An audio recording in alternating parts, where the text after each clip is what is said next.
Yeah, and thinking about yourself first, if you're going to find like a new service where you talk to somebody on the phone, sometimes you'll ask, hey, just before we start, I want to ballpark, are we within like the range of the budget or the magnitude? And then you can talk about it. But to Jonathan's point, if they're not asking, then you don't need to talk about it.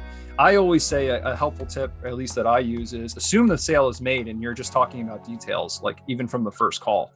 And which is why you can defer pricing conversations or pricing even talks until as late as the client's willing to do.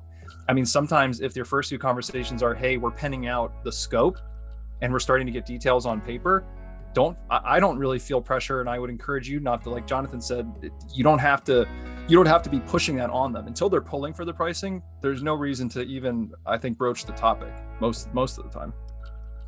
And I could say unequivocally, many pricing negotiations that half the conversation that you're creating for the potential client is in your head, and you actually don't know at all what the client's thinking. And in fact, you could change what the client's thinking in the course of one conversation very easily, because as with anything, value is also a perception, as to it. And so if you're going into there thinking that there's a chance they may not value this the way I think it will, then that's what you're going to convey. But if you know your value, it doesn't mean that you might have a strategic reason why you can give less than that, but it starts with knowing what your value is.